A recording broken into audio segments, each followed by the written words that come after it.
So I'm Mike Venuto, co-founder and CIO of Title and the Think Tank and all the fun stuff that comes with that. Usually I do the computer, but I've got a cold, and so I wasn't sure I was going to make it. So Dan stood in, and he's doing very well now. Now we got everybody getting promoted up. We got a great guest. We got lots to talk about. Lots of good friends here today as well.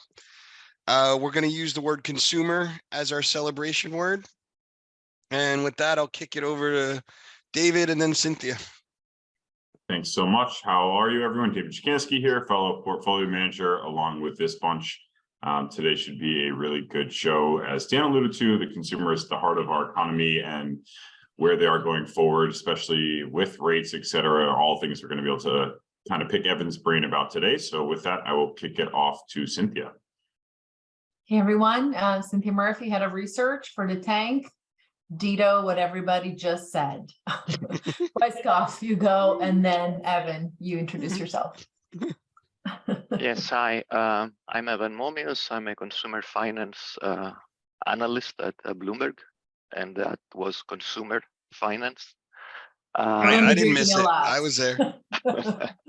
So that means I cover the credit card issuers, companies like Discover, Synchrony, American Express, Alliance Data Systems, which is now called Bread Financial, Capital One, other consumer-led lenders like Ally, the one Warren Buffett bought I think a few quarters ago, One Main, and then some mortgage names like United Wholesale Mortgage, Rocket,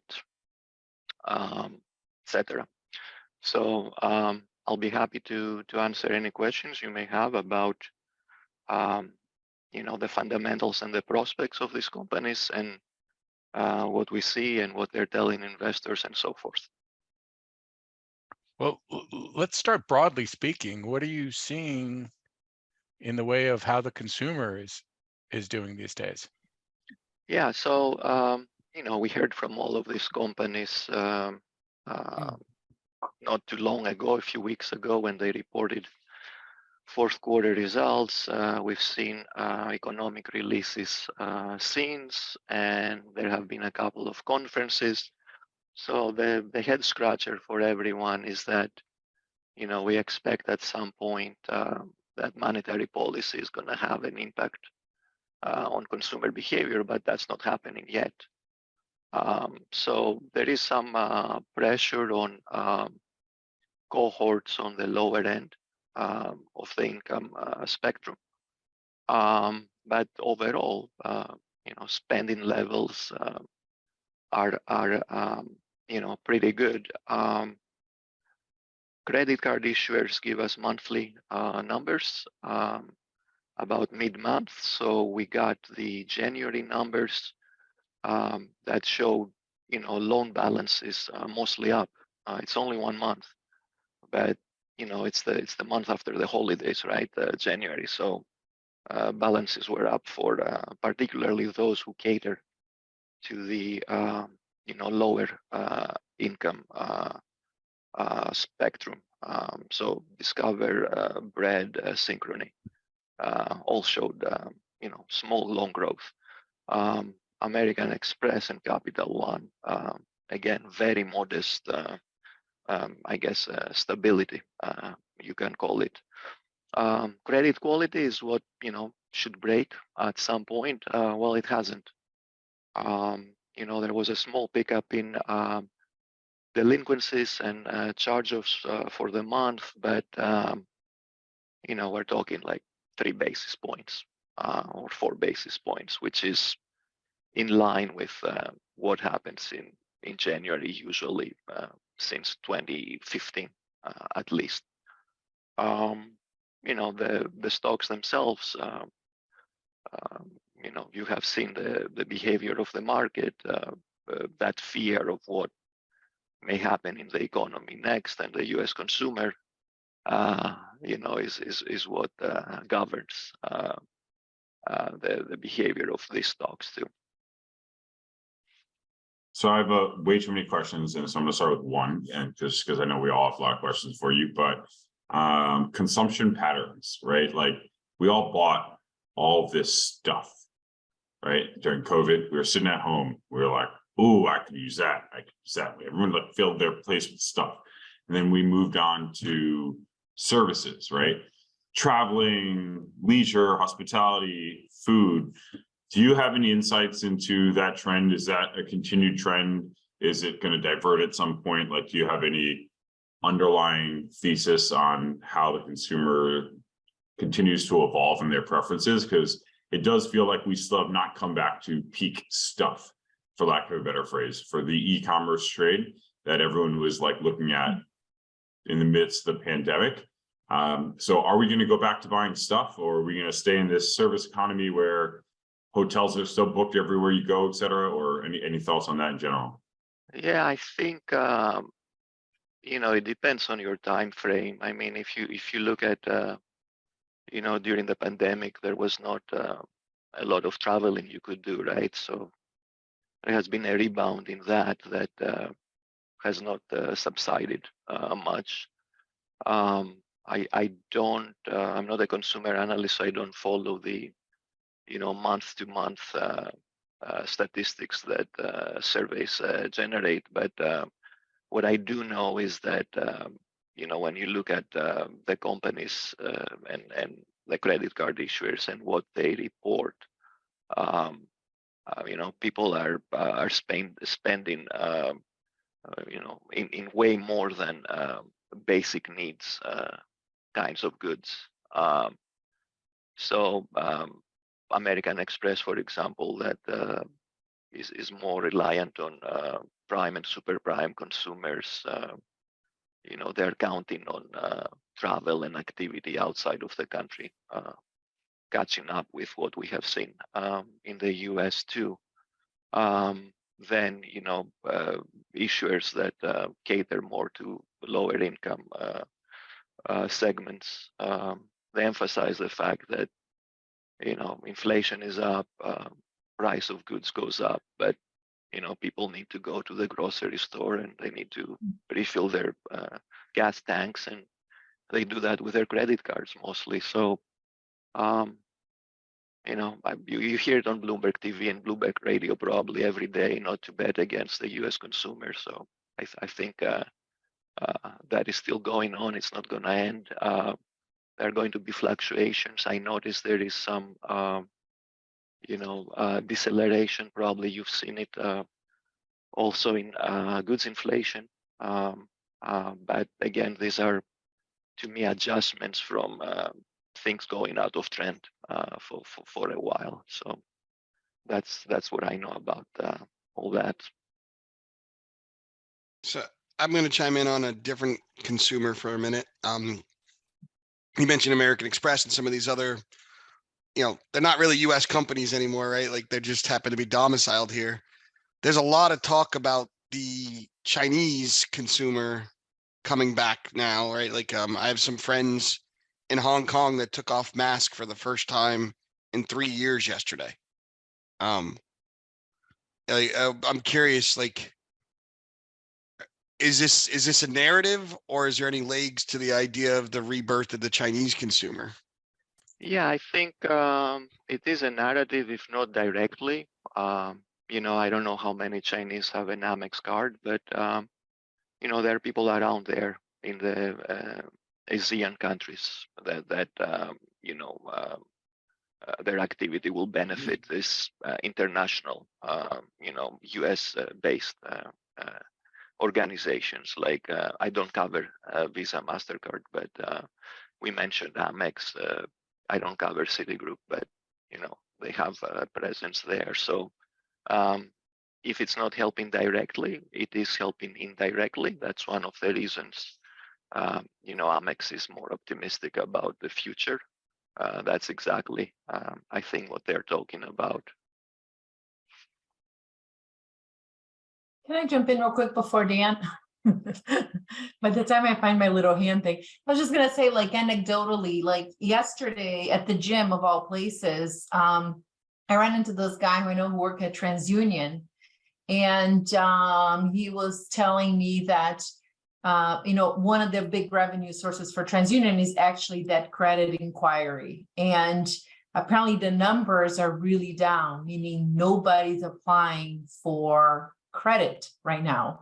And that's hurting their bottom line. I mean, do you see that as the sign of this is the sign of the slowdown, the consumer story is coming? I mean, right now they're using up the credit they already have, but they're not necessarily applying for new credit cards or things like that.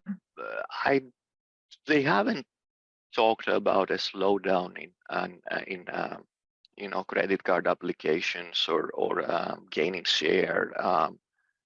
For years, people think that at some point the credit card market will be saturated, and a couple of years they were talking about buy now, pay later as being a major risk.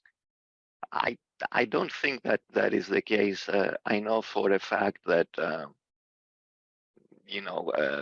credit card issuers use all three of those bureaus when they review an application, but they also use a large number of factors.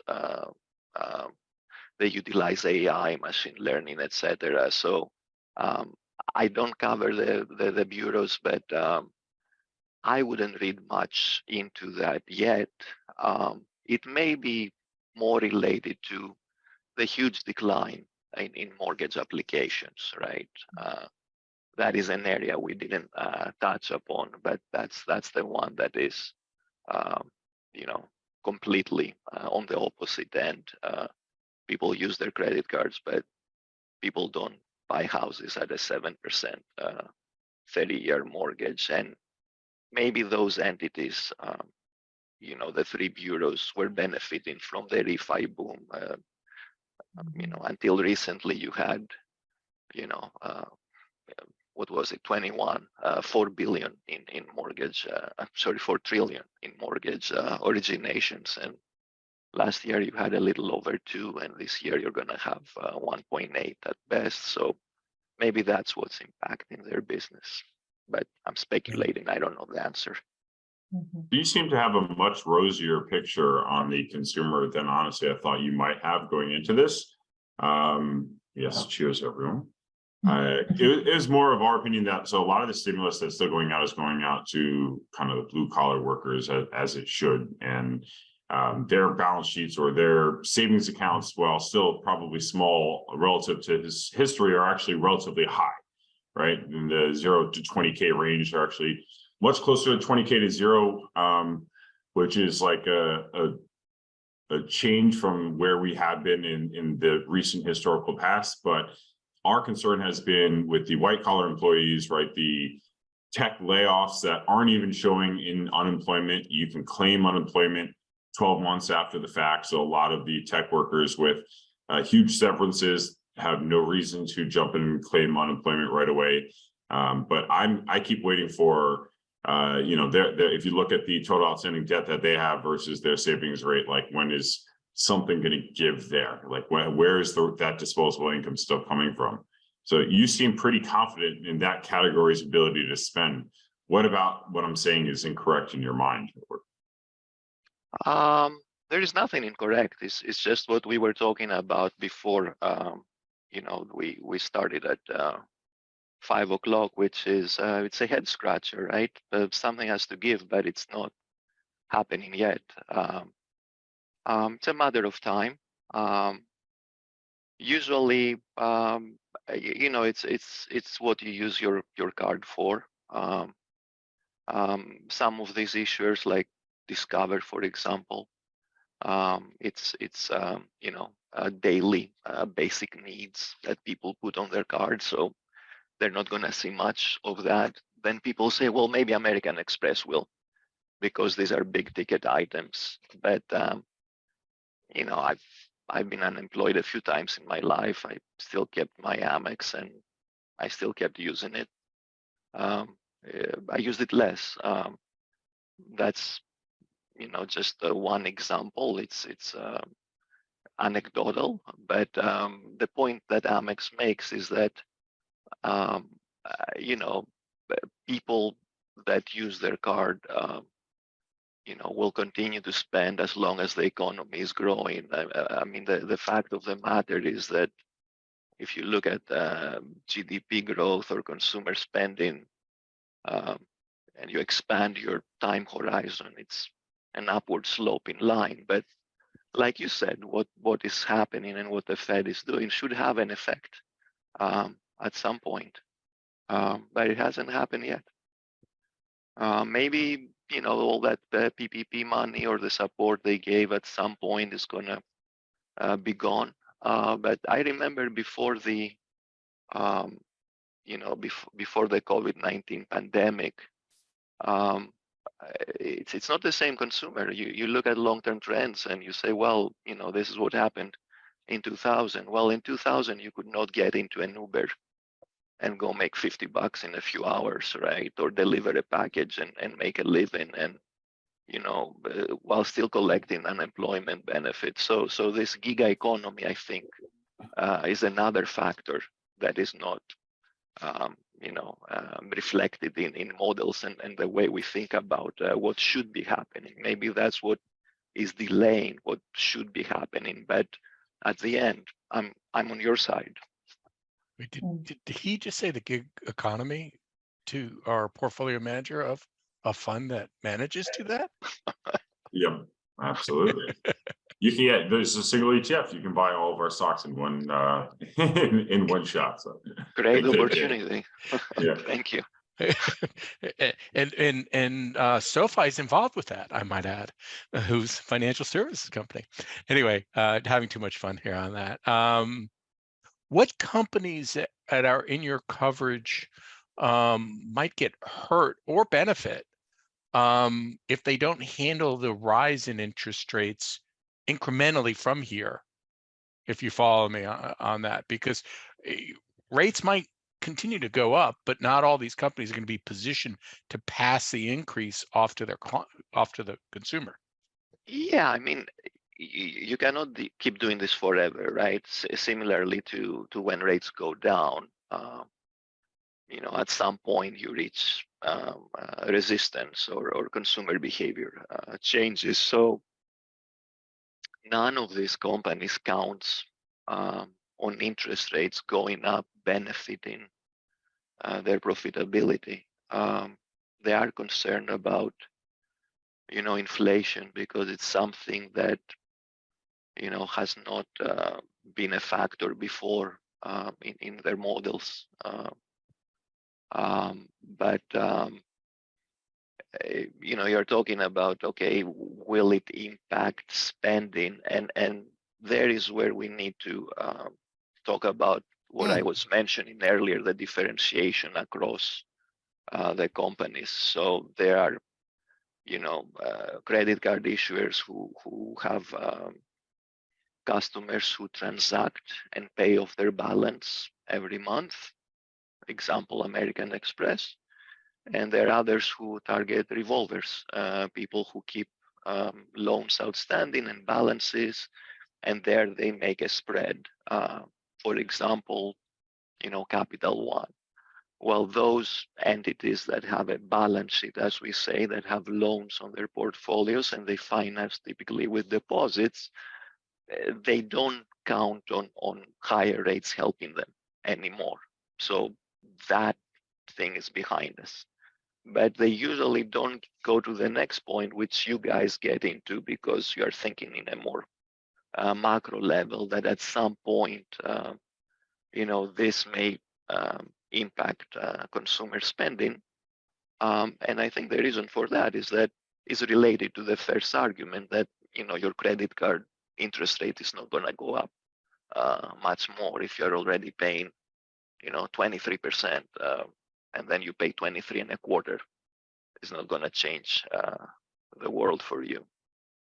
Yeah, I'll make one last comment and then I'll stop talking. I apologize, Cynthia, but I do think that from a just behavioral perspective, that even if people know that their budget is getting tighter, they have less disposable income, actually transitioning that to lowering their level of spending on a day-to-day basis, similar to the housing philosophy of being locked into your 30-year mortgage because you don't want to lower the cost of your lifestyle. I think people have a hard time even knowing that they have less disposable income, actually lowering that day-to-day burn. And so I kind of think it's going to be more like a cliff, that one day it's just like that's no longer there for them to do, and they're just kind of forced to reduce their spending. Whether that happens in mass all at once or everyone has their own event when that occurs, who knows? I'll shut up now. Thank you very much. If you have a response to that, and we'll pass it over to Cynthia. So Good point. He sounds like my husband telling me about this cliff. It's the same story here all the time. And I keep doing my part as a consumer spender. So you guys are all welcome that I keep this economy rolling. I was going to ask you about something unrelated. I was just curious if you cover Goldman Sachs, because I thought if you had any thoughts on how they really struggle with their consumer business and the whole markets business, if you have any insight into that. It's not in my coverage, and I don't have any professional insight. All I can say is that you know, the business we're talking about, the credit card business, is attractive. The returns on equity are very high, particularly if you can finance it with low-cost deposits. But maybe the company you mentioned gives us an answer to how easy it is to do that.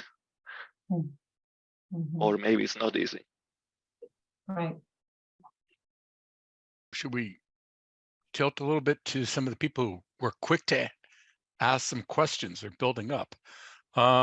So Warren, do you want to ask the question yourself, or you want me to ask? I don't know where Warren Kaplan I'm talking about. I can unmute you. I think he said he wanted to ask. You got to unmute yourself, actually, Warren. Okay. There you go. I'm learning how to do this. It looks like I got myself bagged with Nelly, NLY, which deals in mortgages. And there's either a threat or they've announced that there will be a dividend cut. And I'd like to know if you have an opinion about that.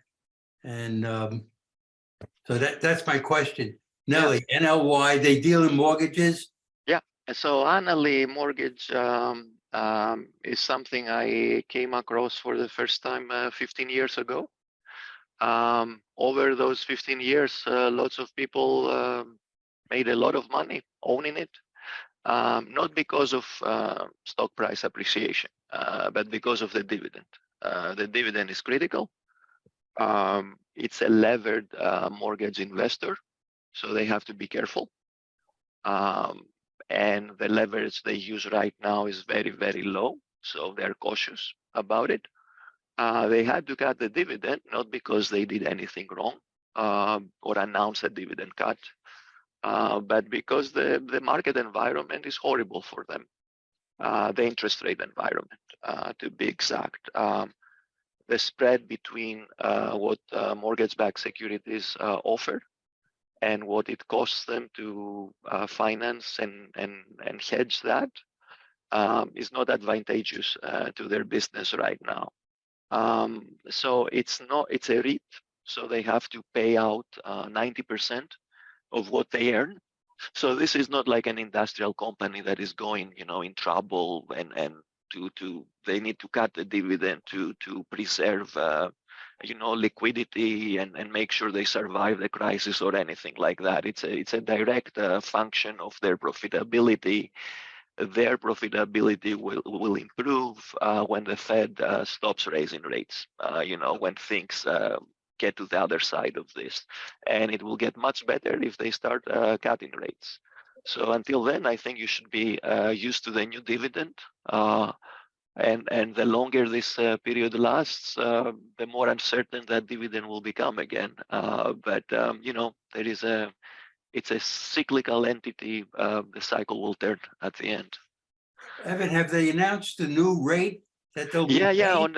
On the day they did their conference call, they gave us the new rate as a percentage, and I can if you send me an email, I'll send you the link to the announcement. I thank you. You're welcome. Eric Connolly has a question. Eric, you want to unmute yourself? No. Okay. Okay. So I'm going to ask Eric's question. He writes in, which consumer auto lender has the biggest exposure to a fall in used car pricing? And then I've got another question from Ray that follows that one. Oh, okay. So I only cover Ally. So out of the one, that's the one. But there are others out there that you can research yourself. What they will tell you is that there are two aspects. For them, lower used car prices affect the value of the collateral when they have to collect. On the other hand, it also reduces the loan that they will provide someone to buy that car. So in any case, it's not a good thing when they come down from that perspective. The other perspective is that maybe cars become more affordable and they have more volume. So it could be a wash, assuming that credit quality holds up. So you don't have to collect on the cars, right? But yeah, other things being the same, the higher those prices, the better. They're out of whack now with history. When they do come back, it's not going to be a positive. But maybe by that time, a company like Ally can benefit from lower interest rates, which will offset that headwind. Capital One also does auto lending, but it's not similar exposure to Ally, so Ally is more exposed. There's another company I don't cover that lends to subprime, deep subprime originators, and I'm not allowed to talk about that one. No, you can tell. Sorry. You can tell us. It's no big deal. More complex. Yeah, Ray, you want to ask your question? Yeah, sure. Thanks, guys, and thanks, Evan, for being on. I just had a follow up. I saw Eric's question. Just kind of had a follow up. Who ends up holding the debt on these used cars? Because I mean, I know at some point, it seems like for some companies, it's almost like a pass through. They'll make the loan, then they'll package it, they'll sell it to an investor. So their direct exposure is a little different. Is that debt's not on their balance sheet? It's on whoever bought the whoever they repackage it. So again, a little hard for me to discuss something. It's not in my area of coverage, but you're talking about asset-backed securities and securitizations, and there was a company that General Motors bought years ago. I can't remember the name of it, but at the time, after the global financial crisis, there was no ABS investor that had ever lost any money in an ABS securitization. I don't know if that's still the case because I'm not an expert, but you're talking about an asset that people have to use to go to work. So it's the last thing they sell. Sometimes people live out of their cars, so maybe it's even safer than a house. And houses have very low default rates or charge-off rates. It's we look at Ally, for example. How do they finance? They have loans on their books. They don't securitize everything, right? Same with Capital One. So at the end, who owns the debt? It's a small handful of banks and a lot of ABS investors, like you said. Thanks. Sure. Lily, you want to ask your question, and then we'll come to Phil. Okay. Thanks, Lily. Hi. I have a question. Do you follow Costco? No, I'm afraid I No. don't. The only thing I know about Costco is that at some point they had a deal with Citi, and someone sold their portfolio to someone else, but maybe Citi bought it. But I don't know anything about Costco. I'm sorry. Oh, okay. I guess the reason why I ask is you're talking about consumer spending. Yeah. And so would you consider, which indicator do you consider a better, credit card delinquency rate or Costco membership in a decline to signal I a like that. decline Yeah. in I consumer mean, spending? yeah. I mean, by the time you see credit card delinquencies, maybe your Costco metric, which I don't know anything about, could give you a heads up. Maybe it's a leading indicator of the other one, but credit cards themselves, they look at how people use their cards because they have that information, right? If you see someone who, stops paying or starts paying less than they used to, they have indicators like that, which we don't. So from my perspective as an equity analyst, I look at early stage delinquencies. That's a leading indicator of delinquencies, and delinquencies lead defaults. But those are not by just looking outside the window and seeing traffic in Manhattan. So what you're talking about is probably the kind of stuff you need to be looking at if you want to be ahead of the game. Thank you. You're welcome. Mr. Phil Bach, you ready? You're up. Hey, how are you? Hi. Awesome. Hi, okay, my name is Phil Bach. I run the HAUS residential REIT ETF. Was looking at this chart that's been going around from discipline funds the other day, and it shows that the divergence between US home prices and rents reached as high as almost 50% just before the global financial crisis, and then converged again around 2012. And now they're at just over 40% again, the divergence between home prices and rents. And I'm wondering what your thoughts on that, and also the sensitivity between defaults, rates going up and defaults within the mortgages, and what that would do to home prices, basically how that all converges. Yeah, so you were talking about the rents, if I heard you correctly, right? The amount you pay to get shelter, not Exactly. rate as in interest rate. Okay. Yeah, rents, RENTS. Yeah, so I think the Wall Street Journal had a story today about rent prices crashing. What people pay for rent is a matter of supply and demand, and there is, from what I'm reading from the analysis by our housing analyst, there is a big supply of apartments coming to the market. The one thing I would say about looking at what happened in the global financial crisis is you have to be careful with those comparisons. We're talking about a period that there were interest-only loans out there, interest-only mortgages, large number, right? We had no documentation mortgages, low documentation mortgages.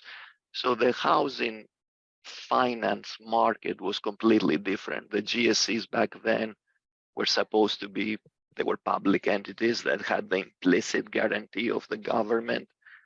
Well, now they are owned by the government, right? So regulations have changed. Remember when Bernanke left DC, he couldn't get a mortgage because it's so hard. So the quality of the mortgage pool is a lot.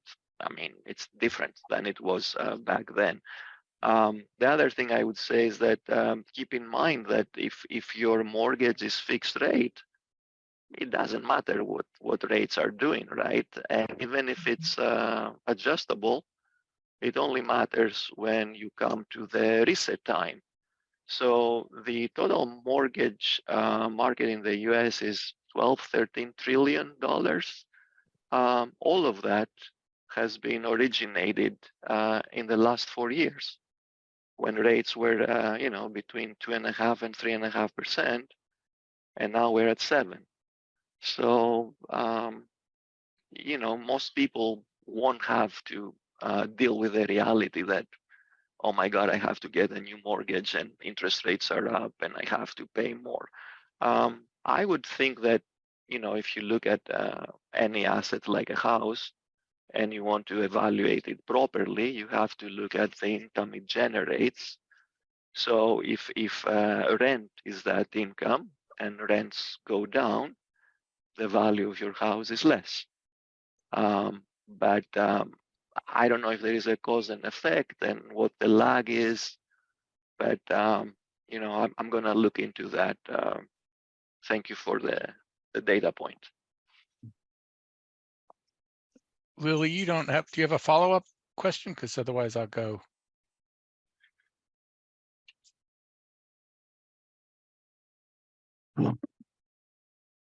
Okay. So Evan, I traffic in a fair number of technology companies. Mm. I'm not going to ask you about technology companies specifically, but which one of your companies, and if you can split it between the banking companies, the consumers there, consuming business there, and the mortgage business, which one of them are leading in the way of technology, whether it's spend or using technology? Well,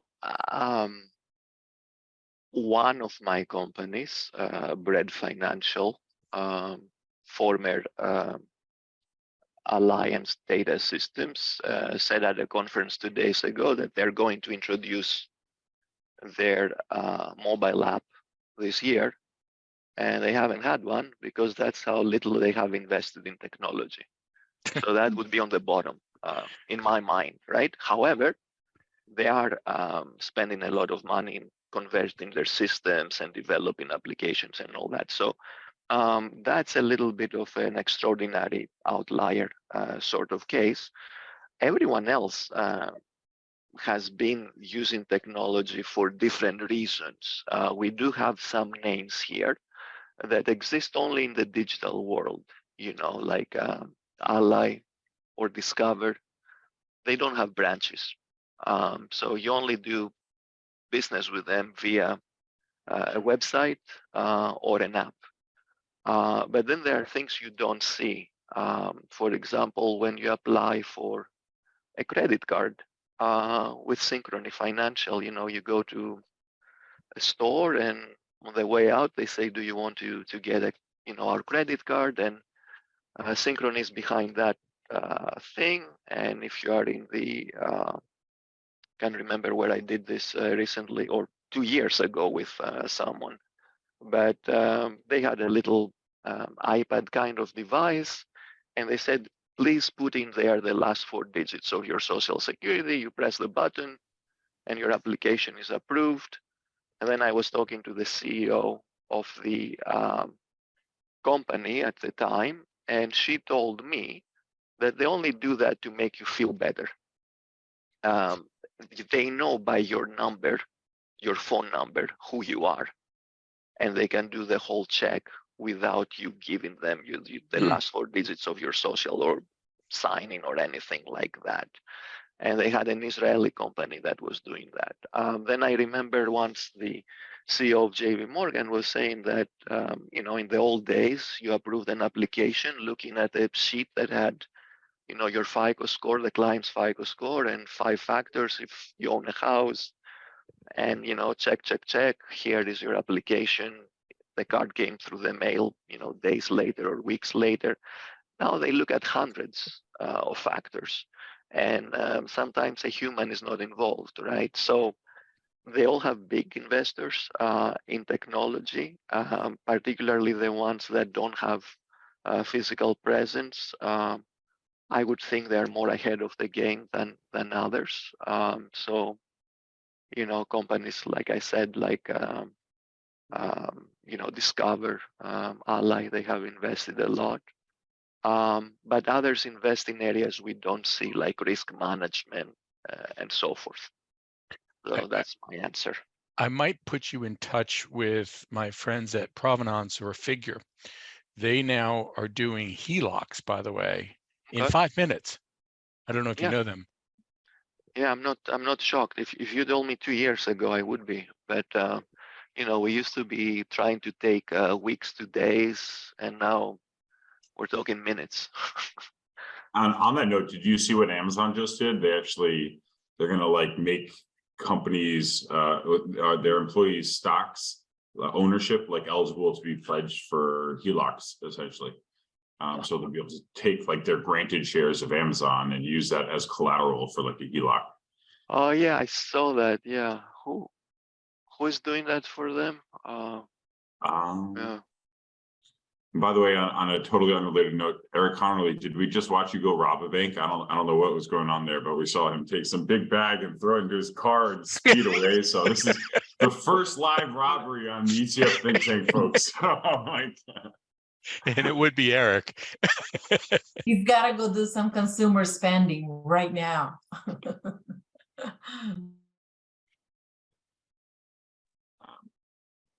I think it was better.com, by the way, for Amazon.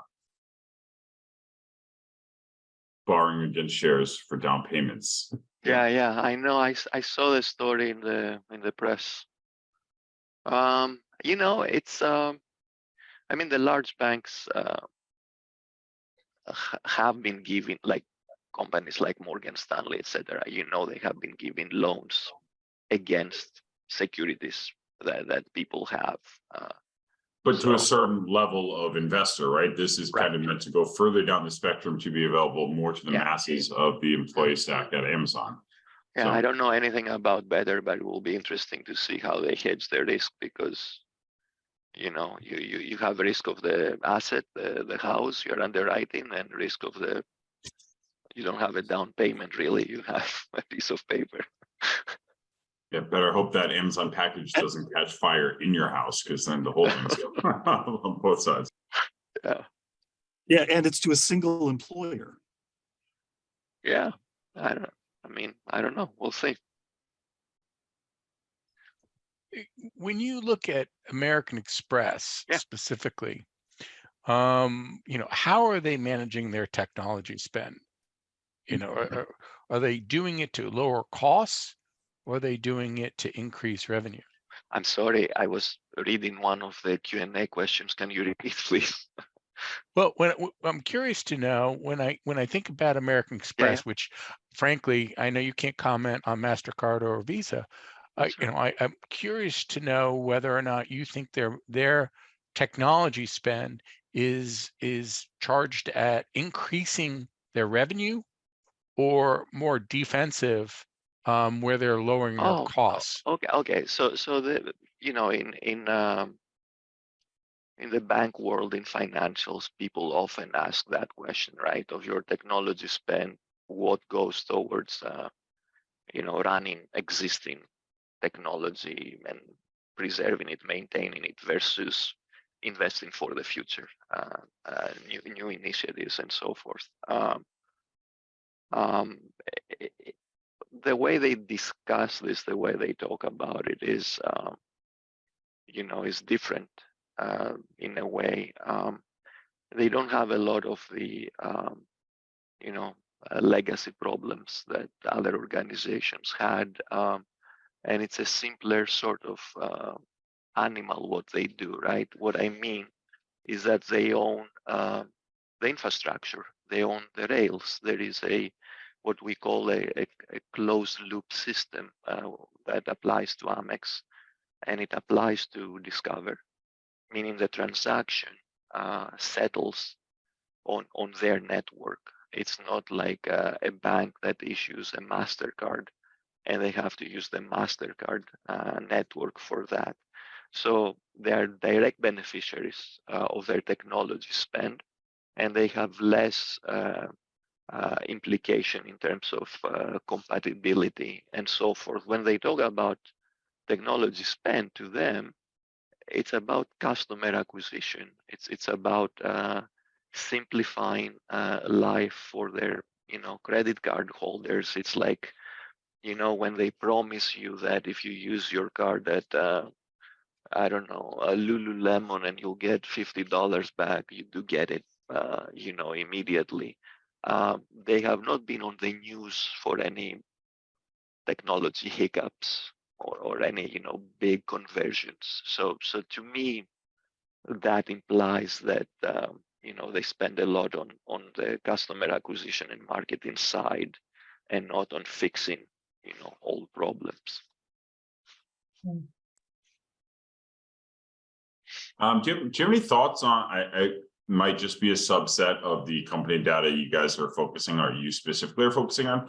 I keep waiting for the shoe to drop on the Canadian consumer, mainly because, as you alluded to, we in America, 95% of us on 30-year mortgages that were originated in the last 4 years, whereas in Canada, their cycle is a 5-year mortgage. They get much more creative in years 1 through 5, but they're all rolling over, right? So their cost of living on interest payment perspective is up significantly. Like, is that carrying through to the consumer data of, yeah? My only interaction with Canada is when I lived in Montreal for 2.5 years, and Yeah. can tell you winters are horrible. But we have our head of the financials group who covers Canadian banks, and he may be on soon. So you can ask him for a more educated view when he's on. So I guess I'll ask one last follow-on question related back to the U.S. consumer, but there are some who have said that the economic data, the strength of the economic data that we've seen in the last couple of months is overinflated because of seasonality and seasonal adjustments, which is being over-adjusted due to the abnormally warm winter we've had. It's as simple as, were you more likely to go dine outdoors in this winter than in past winters? So how does that equate to what you're seeing on the data coming out of the credit card company? Is that seasonally adjusted? Is it similarly seasonally adjusted? Are you doing your own adjustments? And how do you factor in? Yeah. The everything in the world that I live in with equity research, they are nominal values. They're not inflation adjusted. We don't care about real GDP growth. We care about nominal GDP growth, and we don't care about seasonally adjusted numbers, but we do compare, like I was saying before, what happened in this January versus every previous January, and this January does not point to weakness, and I don't think the first quarter is going to point to any weakness, but that remains to be seen. And my personal view is that winter was very benign this year. I know every single year of my life, people get disappointed about financials because, the economy is going to fall apart every winter, and then spring comes and life goes on. So I think a lot of the strength that you see, I don't know about the seasonal adjustments, but the actual weather impact, for me, it's real. And it was, a positive, and maybe you are the economist, not me, but maybe that's why some of the numbers are looking better than what people would have thought for a January or a December, right? Mm-hmm. But I heard what you mentioned as a factor, meaning the seasonal adjustments being not applicable the way they were implemented, right? Mm-hmm. I think we're at the top of the hour. Evan, thank you very much for joining us here. You're very welcome. ETF Think Tank. It was a lot of fun. We can only hope that the consumer will continue. I think if we keep on drinking, only good things will happen to us, right? Exactly. Yeah, next week we don't have a guest, right, Dan? We're 3 of us are on an airplane at the time of the show, so we're gonna have to skip next week. We're gonna skip it, yeah. But we will be back after that. So thank you, everybody, for joining us. It was great. We appreciate the for questions having me. too. Take care. Have a great weekend, everybody. See you in 2 weeks. Bye. Bye.